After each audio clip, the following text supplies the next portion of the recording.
World War I is remembered as the war that introduced tanks, poison gas, and aerial combat to the modern battlefield. It's framed in documentaries as the birth of mechanized warfare, a tragic but necessary conflict that reshaped Europe and ended empires. What those documentaries rarely discuss is what happened inside the medical tents, the field hospitals, and the overcrowded aid stations where the industrial logic of trench warfare met the human body. The medical practices used on soldiers between 1914 and 1918 were not simply primitive by today's standards. Many were deliberately hidden from public record, erased from official reports, or classified under vague terminology that concealed their true nature. Some were abandoned immediately after the war, others were quietly discontinued without acknowledgment. A few were never spoken of again. This is not a story about medical progress under pressure. This is about what happens when a healthcare system is designed not to heal, but to return damaged men to the front as quickly as possible, and what occurs when that system stops pretending otherwise. The first thing to understand about World War I medicine is that it was never designed to save lives in the way we imagine medical care should function. It was designed to manage casualty flow. By 1916, the Western Front alone was producing more than 20,000 wounded men per day during major offensives. The British Army Medical Services, the French Service de Santé, and the German Sanitätsdienst were not equipped to treat soldiers. They were equipped to sort them. The sorting happened in stages. Regimental aid posts collected the wounded within a few hundred yards of the front line. These were not hospitals. They were holes in the ground, sometimes reinforced with wood, where a medical officer and 2 or 3 orderlies would perform what was called triage, though the word had a different meaning then. Men were divided into 3 categories. Those who could walk were sent back to the line after field dressings.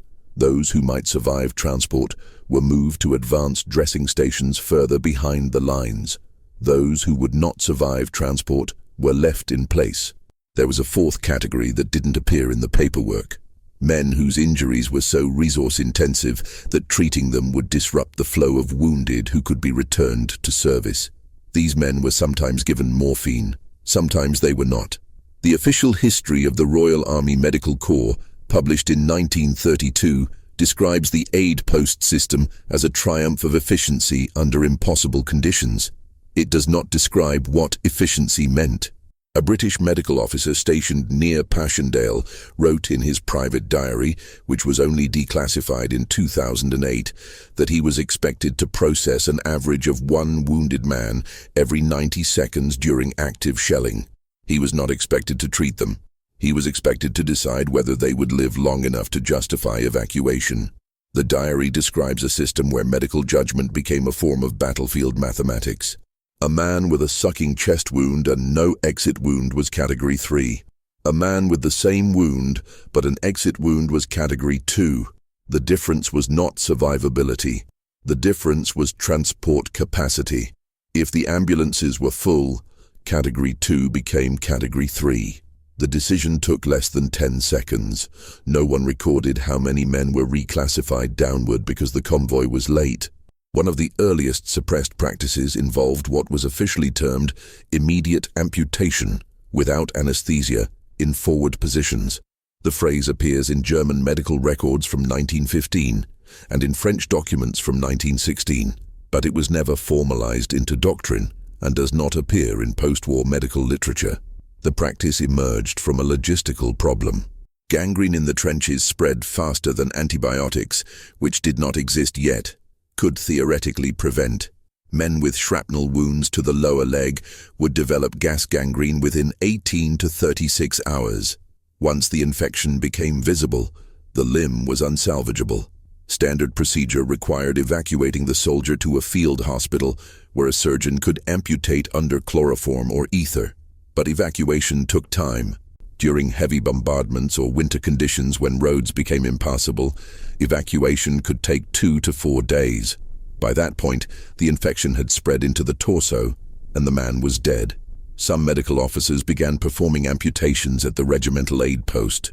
There was no surgical equipment, there were no anesthetics available in sufficient quantity. The procedure involved a tourniquet, a bone saw from the engineering corps, and whatever morphine was left in the medical bag. The morphine was often reserved for other cases.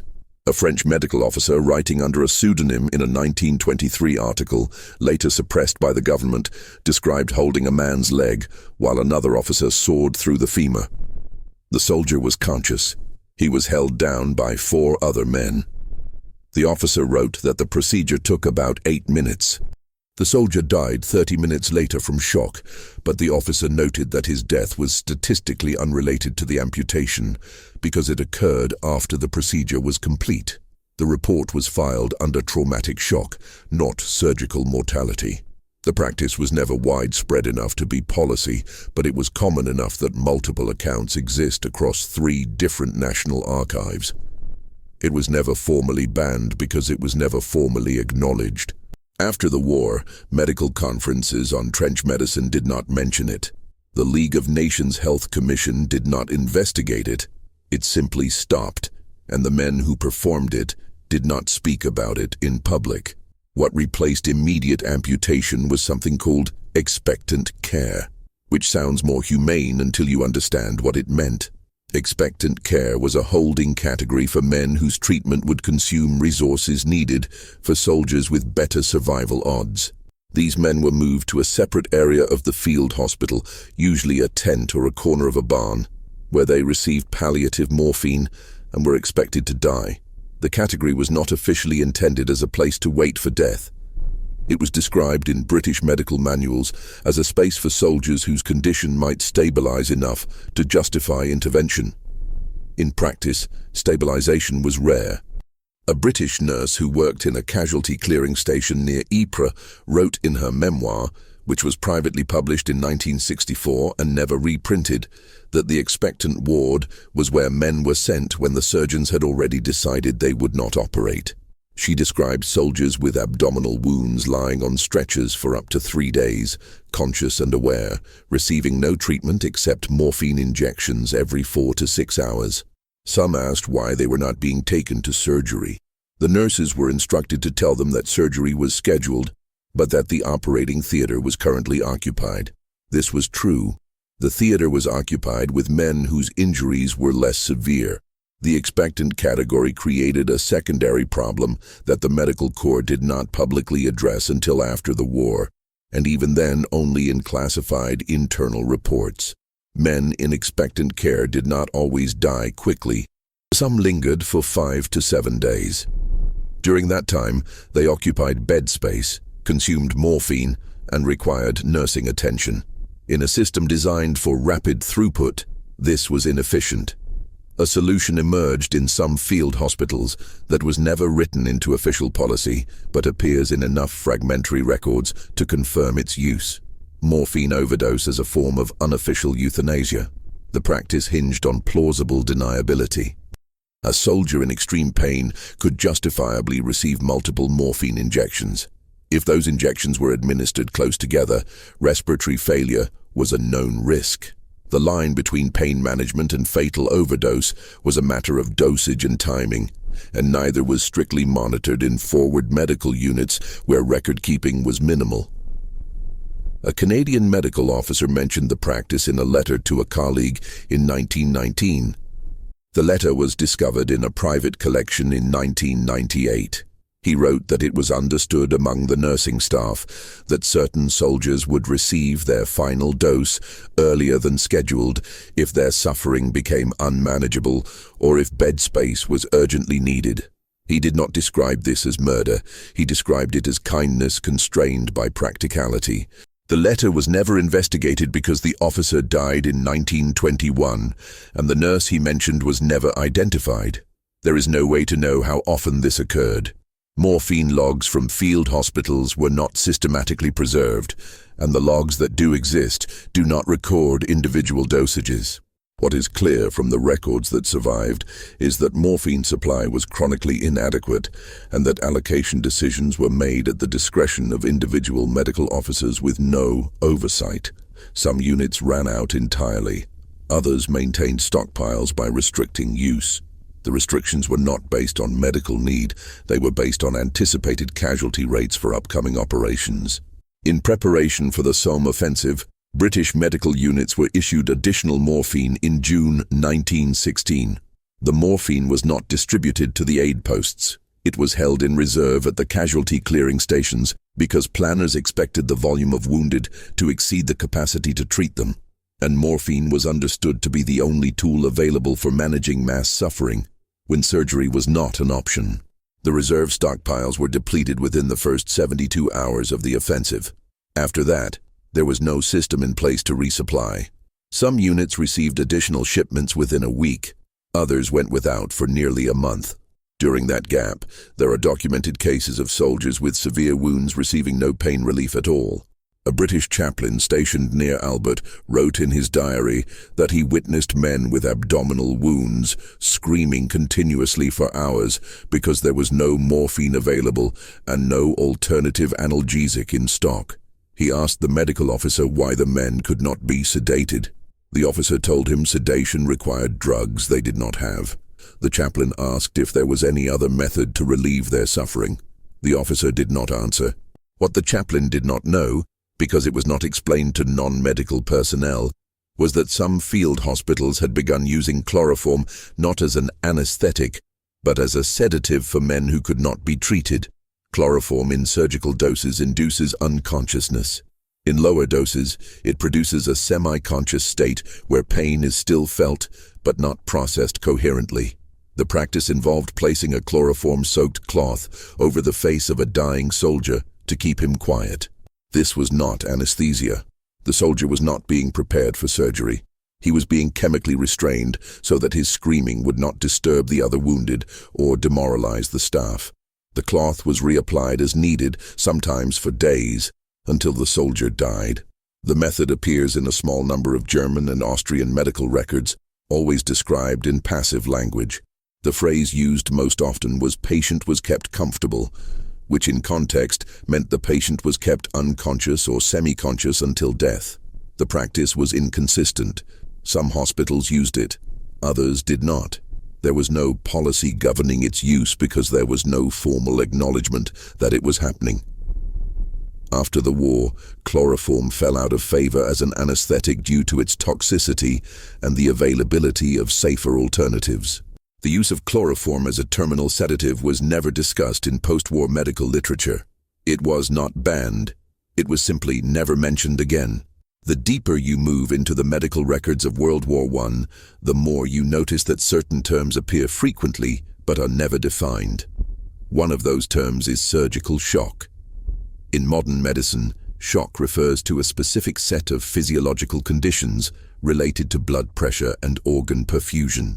In World War I, shock was a classification used for deaths that occurred during or immediately after surgery when no other cause was apparent. A soldier could survive the removal of shrapnel, show no signs of infection, and die on the operating table. The death would be recorded as shock. Another soldier could be brought in unconscious, receive no surgery, and die within hours. That death would also be recorded as shock. The term became a catch-all for mortality that could not be easily explained or that reflected poorly on the surgical team. This was not a conspiracy. It was a byproduct of a medical system that prioritized documentation over accuracy. Surgeons operating in field hospitals were expected to complete paperwork for every patient, but they were also expected to perform as many as 20 surgeries in a single shift. The paperwork was completed after the shift ended, often hours later, based on memory. If a surgeon could not remember the exact cause of death, or if the cause was something that would raise questions, the default entry was shock. This inflated the shock mortality rate to the point where it became statistically meaningless, but it also concealed patterns that might have revealed systemic problems. One of those problems involved what was called reoperation without recovery, a term that appears in British and French surgical logs but is absent from public health reports. Reoperation without recovery referred to soldiers who were brought back to surgery multiple times for the same wound, often within days of the previous operation, without ever regaining consciousness between procedures. The pattern emerged because of the pressure to clear bed space. A soldier who had undergone surgery for a shrapnel wound would be moved to a recovery ward even if his condition was unstable. If he developed complications, he would be returned to surgery. If he survived that surgery, he would be moved again. If complications recurred, the process repeated. Some soldiers went through this cycle 3 or 4 times. The surgeons were not incompetent. They were operating under a system that measured success by throughput, not recovery. A soldier who survived surgery was considered a success, even if he died 2 days later in the recovery ward, because his death would not be counted as a surgical failure. It would be counted as post-operative complications or shock or infection, all of which were statistically separate from the surgery itself. This created an incentive structure where the goal was not to ensure that a soldier healed, but to ensure that he survived long enough to be transferred out of the surgical unit. Some soldiers were operated on while still unconscious from the previous surgery. There was no medical benefit to this. The reason was logistical. Anesthesia took time to administer and time to wear off. If a soldier was already unconscious, he could be operated on immediately. The fact that he had not regained consciousness since the last surgery was noted in some records but was not considered a contraindication for further surgery. There are cases in the medical archives where soldiers underwent 4 or 5 operations over the course of a week and never regained consciousness at any point. They died on the table or in the recovery ward, and their deaths were recorded as shock or infection or hemorrhage, but never as the result of excessive surgery. The practice was not hidden. It was simply not discussed outside of internal medical reviews, and those reviews did not recommend changes. The assumption was that the system was functioning as well as could be expected under battlefield conditions. What was not acknowledged was that the system had redefined what it meant to function. Success was no longer measured by patient survival. It was measured by the absence of visible collapse. As long as the surgeries continued and the paperwork was filed, the system was working. The soldiers were secondary. This logic extended into the treatment of what were called non-visible injuries, a category that included psychological trauma, internal injuries without external symptoms, and conditions that could not be easily diagnosed with the tools available. Non-visible injuries were difficult to triage because they required time and observation to assess, and time was the one resource the medical system could not afford. The solution was to treat non-visible injuries as either malingering or irrelevant until they became visible. A soldier complaining of severe abdominal pain but showing no external wounds would be categorized as walking wounded and sent back to his unit. If the pain was caused by internal bleeding or a ruptured organ, the soldier would collapse within hours and be recategorized as critical. By that point, surgery was often too late. This was understood by the medical officers, but it was not considered a flaw in the system. It was considered an unavoidable consequence of resource scarcity. The assumption was that most complaints of internal pain were exaggerated or psychosomatic, and that the minority of cases involving actual injuries would reveal themselves in time. The soldiers who died because their injuries were not taken seriously were statistically insignificant compared to the soldiers who were lying to avoid combat. The system optimized for the majority case and accepted the minority deaths as acceptable losses. The treatment of head injuries followed a similar pattern. Soldiers with head wounds were among the most difficult to assess because the severity of the injury was not always correlated with the visible damage. A soldier could have a small entry wound from a bullet and massive internal brain damage. Another soldier could have a large shrapnel wound to the scalp and no brain involvement at all. The tools available to assess brain damage in 1916 were essentially non-existent. There were no X-rays at the front. There were no CT scans. There was no way to see inside the skull without opening it. The standard procedure was to observe the soldier for signs of neurological impairment. If he was conscious and able to speak, he was assumed to be stable. If he lost consciousness or became incoherent, he was assumed to have brain damage. The problem was that many soldiers with serious brain injuries remained conscious and coherent for hours or even days before deteriorating. By the time the deterioration occurred, the window for surgical intervention had closed. Some field hospitals began performing exploratory skull surgery on soldiers with head wounds, even if they showed no symptoms, operating on the assumption that any penetration of the skull justified intervention. This increased the survival rate for some soldiers, but it also resulted in unnecessary surgeries on soldiers whose wounds were superficial. There was no way to know which category a soldier fell into without opening the skull, so the decision came down to the individual surgeon's judgment and the availability of operating room time. If the operating room was busy, the soldier waited. If his condition worsened while he waited, the surgery became more dangerous. If he died while waiting, the death was recorded as traumatic brain injury, not as a failure of the triage system. The triage system itself was not designed by doctors.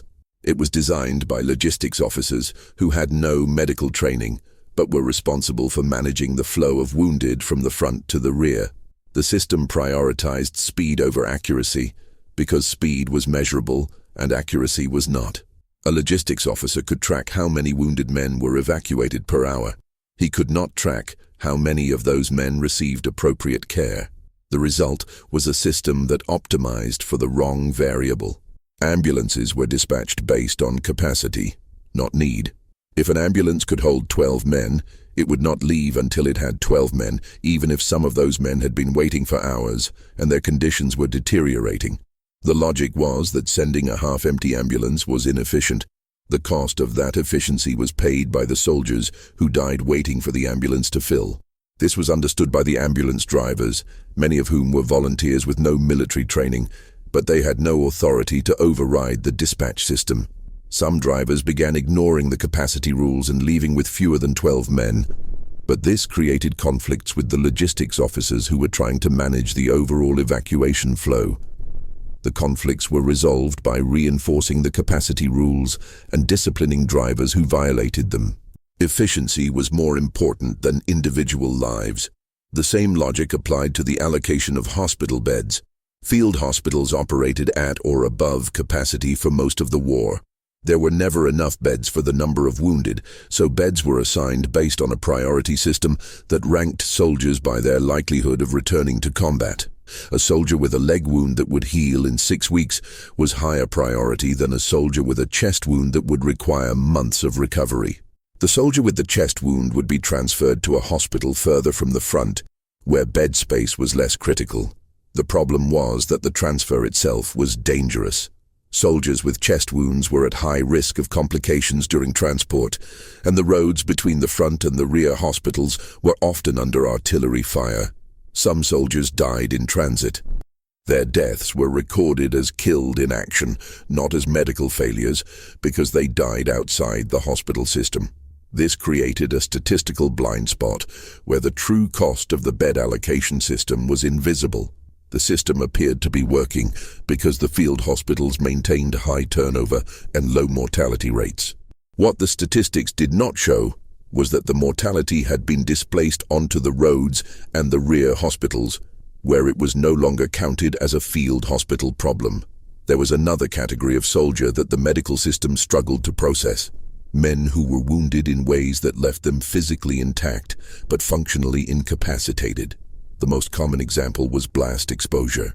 Soldiers who were near an exploding shell but not directly hit by shrapnel would sometimes collapse without any visible injury.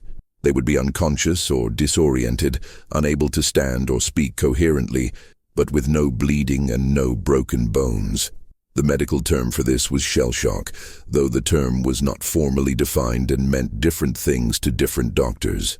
Some believed shell shock was a psychological condition caused by fear. Others believed it was a neurological condition caused by the concussive force of the blast. There was no consensus, and there was no standard treatment. Some doctors prescribed rest. Others prescribed immediate return to duty on the theory that the condition was psychosomatic and would resolve once the soldier was distracted by combat. The treatment depended entirely on the individual doctor's beliefs about the nature of the condition, and those beliefs were shaped more by military necessity than by medical evidence. If a unit was undermanned, shell shock was more likely to be diagnosed as cowardice and treated with disciplinary action. If a unit was at full strength, shell shock was more likely to be diagnosed as a legitimate medical condition and treated with evacuation. The soldiers' symptoms did not change. The diagnosis changed based on the manpower needs of the unit. This became formalized in some sectors as a policy where soldiers diagnosed with shell shock were held in observation wards for 72 hours before being evacuated. The observation period was not designed to assess the severity of the condition. It was designed to see if the soldier recovered on his own, which would eliminate the need for evacuation and preserve transport capacity for other wounded.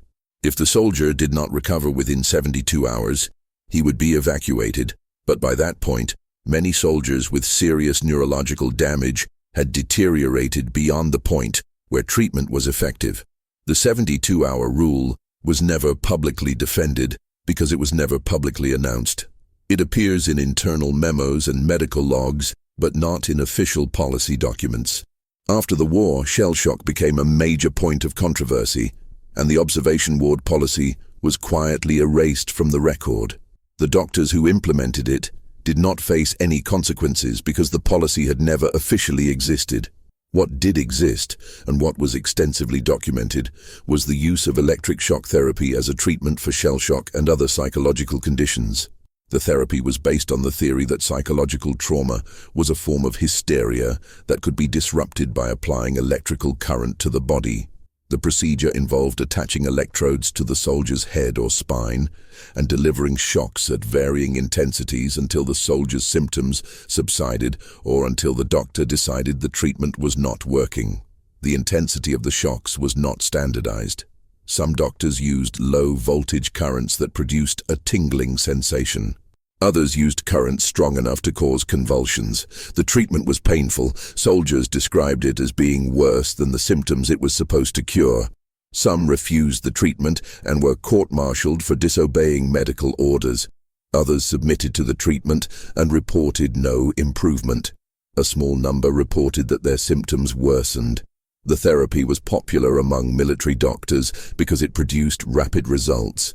A soldier who was mute or paralyzed from shell shock would often regain the ability to speak or move after a few sessions of electric shock therapy. What the doctors did not investigate was whether the recovery was genuine or whether the soldier had simply learned that pretending to recover was the only way to stop the shocks. There is evidence in the medical records that some soldiers relapsed immediately after being discharged from treatment, but these cases were classified as new episodes rather than treatment failures. The therapy remained in use throughout the war and was only discontinued after the armistice when public pressure made it politically untenable. The use of electricity was not limited to psychological treatment. Some field hospitals experimented with electrical stimulation as a way to restart the heart in soldiers who had gone into cardiac arrest during surgery. The equipment was primitive, essentially a hand-cranked generator attached to two metal paddles, and the procedure was more often fatal than successful. The electrical current would sometimes restart the heart, but it would also cause burns and tissue damage that led to infection. The success rate was low enough that the practice was abandoned in most hospitals by 1917, but it continued in some German and Austrian units until the end of the war. The reason it persisted was not because it worked, but because it gave the surgical teams something to do when a soldier died on the table. The alternative was to accept the death and move on to the next patient, which was psychologically difficult for doctors who had been trained to believe that every life could be saved with enough effort. The electrical paddles provided the illusion of effort. They allowed the doctor to tell himself that he had tried everything, even if the thing he tried had no real chance of success. This was not medicine. It was ritual. Another ritual that emerged during the war was the practice of documenting last words. Soldiers who were dying were often asked by nurses or chaplains if they had any final messages for their families. The messages were written down and later sent to the families along with the official notification of death. This seems compassionate until you understand how the system actually worked. The messages were not transcribed verbatim. They were edited for content and tone. Soldiers who expressed anger or bitterness about the war had their words rewritten to sound more patriotic. Soldiers who begged for their mothers or expressed fear had their words rewritten to sound more brave. The families received a version of the last words that conformed to the official narrative of noble sacrifice, not the actual words their sons or husbands had spoken. The nurses and chaplains who did the editing did not see this as dishonest. They saw it as merciful. They believed the families would be comforted by the idea that their loved ones had died bravely, and that the truth would only cause additional pain. The result was a systematic falsification of the dying experience that reinforced the idea that the war was meaningful and that the soldiers supported it even in their final moments. Some families suspected the letters were not genuine. They noticed that the language did not sound like their son or husband. But there was no way to verify the truth, and questioning the official account was seen as unpatriotic. The falsification was never investigated because it was never considered a problem. The line between mercy and deception became even thinner in the treatment of soldiers with facial injuries. Shrapnel and bullets tore away jaws, noses, eyes, and parts of the skull, leaving men alive but unrecognizable. The medical term was maxillofacial trauma, and it represented one of the most challenging categories of injury because the wounds were survivable but the disfigurement was permanent. Soldiers with severe facial injuries were often kept in isolated wards where they would not be seen by other patients. The isolation was justified as protecting the other soldiers from psychological distress, but it also served to hide the extent of the disfigurement from anyone outside the medical staff. These men were not expected to return to combat. They were not expected to return to normal life. The goal of treatment was to make them physically stable enough to be transferred to long-term care facilities, where they would spend the rest of their lives hidden from public view. Some of these facilities were essentially prisons. The men were not allowed to leave. They were not allowed visitors except under supervised conditions. The justification was that their appearance would cause distress to civilians and that they needed to be protected from public reaction. What this meant in practice was that men who had survived horrific injuries were confined indefinitely in institutions where they received minimal care and no hope of reintegration into society. The surgical techniques used to treat facial injuries were experimental and often made the disfigurement worse. Skin grafts harvested from other parts of the body frequently failed, leaving raw, exposed tissue that became infected. Metal plates inserted to reconstruct the skull would shift or become infected, requiring additional surgeries that rarely improved the outcome. Some soldiers underwent 10 or more facial reconstruction surgeries over the course of several years, each one leaving them in worse condition than before. The surgeons were not incompetent. They were working with techniques that had never been tested at scale and with materials that were not designed for long-term implantation in the human body. The fact that the surgeries failed was not hidden, but it was also not widely publicized. The public was told that modern surgery was performing miracles on the facially wounded. What they were not told was that the miracles often failed, and that the men who had been operated on were living in conditions that amounted to medical imprisonment. After the war, some of these men were released back into society. Most were not. They remained in the long-term care facilities until they died, sometimes decades later, forgotten by the governments that had sent them to war. There was a parallel system for soldiers whose injuries were not physical but behavioral. Men who refused to fight, who deserted, or who broke down under the psychological strain of trench warfare were classified as disciplinary problems, not medical cases. The treatment for disciplinary problems was court-martial, and the sentence was often execution by firing squad. Between 1914 and 1918, the British Army executed 306 soldiers for cowardice, desertion, or other offences. The French Army executed around 600. The German and Austro-Hungarian armies executed thousands, though the exact numbers were never fully disclosed. Many of these men were suffering from what would now be recognized as post-traumatic stress disorder or other psychological conditions. But in the context of World War I, there was no distinction between mental illness and moral failure. A soldier who could not fight was a traitor, regardless of the reason. The executions were carried out at dawn, usually by a firing squad made up of men from the condemned soldier's own unit. This was deliberate. The goal was not just to punish the individual, but to send a message to the rest of the unit that breaking under pressure was unacceptable. The condemned man would be tied to a post, and the firing squad would be given rifles, one of which was loaded with a blank, so that no one would know for certain who had fired the fatal shot. This was supposed to ease the psychological burden on the executioners, but in practice it made no difference. The men in the firing squad knew they had killed one of their own, and many of them carried the guilt for the rest of their lives.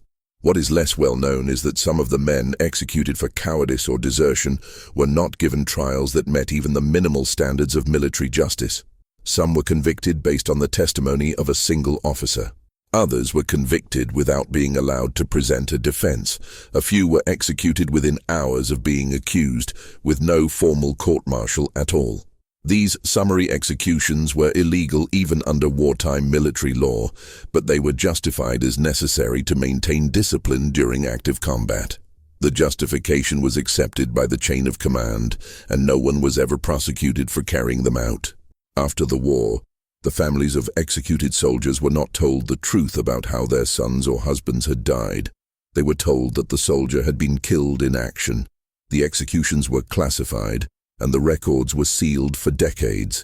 It was not until the late 20th century that the full scale of the executions became public, and even then, the governments responsible refused to issue pardons or acknowledge that the executions had been unjust. The official position was that the men had been tried and convicted under the laws in effect at the time, and that reopening the cases would undermine the principle of military discipline. The principle of military discipline also governed the treatment of self-inflicted wounds. Soldiers who shot themselves in the foot or hand to escape combat were considered deserters and were subject to execution. The difficulty was proving that a wound was self-inflicted. A bullet wound to the hand could be the result of an accident, enemy fire, or deliberate self-harm. The medical officers were instructed to look for signs that the wound was self-inflicted, such as powder burns indicating close-range discharge or an angle of entry inconsistent with enemy fire. If the evidence suggested self-infliction, the soldier would be referred for court-martial. If the evidence was ambiguous, the decision was left to the discretion of the medical officer. Some officers applied the standard strictly and referred any suspicious wound. Others gave the soldier the benefit of the doubt. There was no consistency. Two soldiers with identical wounds could receive completely different outcomes depending on which medical officer examined them. The soldiers knew this, and some became skilled at creating wounds that looked accidental. They would fire their rifles at an angle that would produce the right powder burn pattern, or they would time the shot to coincide with incoming fire so that the wound could be attributed to the enemy. The medical officers knew this was happening, but proving it was difficult, and the burden of proof was high because an incorrect accusation could result in an innocent man being executed. The stakes were high enough that some soldiers chose more extreme methods of self-harm that could not be mistaken for combat injuries. They would drink chemicals that induced vomiting or diarrhea severe enough to require hospitalization. They would expose themselves to frostbite by removing their boots in freezing conditions. They would deliberately infect minor wounds to make them serious enough to require evacuation. The medical officers were aware of these tactics, and some hospitals began treating self-induced illness as equivalent to self-inflicted wounds, referring the soldiers for court-martial. This created a situation where a soldier who became genuinely ill might be accused of malingering, and a soldier who was malingering might die from the methods he used to fake illness. The line between legitimate medical need and deliberate deception became impossible to determine, and the medical system responded by treating all ambiguous cases with suspicion. The result was that soldiers who needed medical care were sometimes denied it because the doctors assumed they were faking, and soldiers who were faking sometimes received treatment because the doctors could not prove otherwise. The issue of proof became even more complicated with wounds that were invisible or difficult to verify. Hearing loss, vision problems, chronic pain, and neurological symptoms could all be genuine or fabricated, and there was no reliable way to distinguish between the two. Some doctors developed tests designed to catch malingerers. A soldier claiming to be blind might be asked to navigate an obstacle course, and if he avoided the obstacles, he would be assumed to be faking. A soldier claiming to be deaf might be exposed to sudden loud noises, and if he flinched, he would be assumed to be faking. These tests were not scientifically valid. A blind person can still sense obstacles through other cues, and a deaf person can still feel vibrations from loud sounds. But the tests were used anyway, because the military needed a way to separate the genuine cases from the fabricated ones, and there was no better method available. The soldiers who failed the tests were court-martialed. The soldiers who passed were treated, but they were also marked in their medical records as suspected malingerers, which affected their eligibility for benefits after the war. The question of who deserved benefits became a major issue in the post-war period. Governments were faced with millions of disabled veterans, many of whom required lifelong care. The cost was enormous, and there was political pressure to limit spending by narrowing the definition of service-connected disability. Soldiers who had been diagnosed with shell shock during the war found that their condition was no longer recognized as a valid disability after the war. They were told that shell shock was a temporary condition that should have resolved once the soldier was removed from combat, and that any ongoing symptoms were the result of personal weakness, not military service. This was not based on medical evidence. It was based on fiscal policy. The governments could not afford to pay disability pensions to every soldier who claimed psychological trauma, so they redefined the condition out of existence. Soldiers who had been treated for shell shock during the war were denied benefits after the war, and many of them ended up homeless or institutionalized. The doctors who had treated them did not object because they had moved on to other work and had no financial stake in the outcome. The soldiers had no legal recourse because the benefit system was controlled by the same governments that had sent them to war, and those governments were not interested in acknowledging the full cost of what they had done. The cost was not just financial, it was moral. The medical practices used during World War I were not the result of ignorance or incompetence. They were the result of a system that had decided, implicitly or explicitly, that some lives were worth more than others and that efficiency was more important than care. The doctors and nurses who worked in that system were not monsters. Most of them believed they were doing the best they could under impossible conditions. But the conditions were not impossible because of the technology or the resources. They were impossible because the system had been designed to prioritize the needs of the military over the needs of the soldiers. The soldiers were fungible. They could be replaced. The system could not. So when the system required that a soldier be left to die in order to save transport capacity, the soldier was left to die.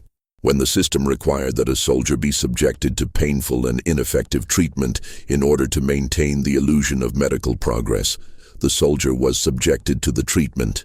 When the system required that a soldier be executed to maintain discipline, the soldier was executed. The system did not fail. It worked exactly as it was designed to work. The failure was in the design. By 1918, the medical services of all the major combatant nations had processed over 20 million wounded soldiers. The majority survived their initial injuries. Many did not survive the treatment. The ones who did survive were often left with disabilities that the medical system had no capacity to address and that the governments had no interest in acknowledging. They returned to societies that wanted to celebrate victory, not confront the human cost of achieving it. The medical practices that had kept them alive, or failed to keep them alive, were quietly filed away in archives that would not be opened for decades. The doctors who had performed those practices moved on to civilian careers and did not write memoirs.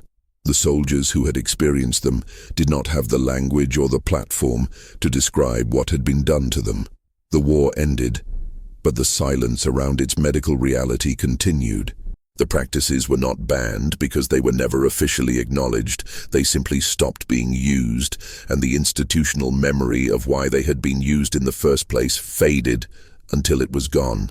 What remained was the statistical record, and the statistics said that the medical services had performed admirably under difficult circumstances. The statistics did not say how many soldiers had died waiting for ambulances that never came, or how many had been operated on until they could not survive another surgery, or how many had been sedated into silence because their suffering was inconvenient.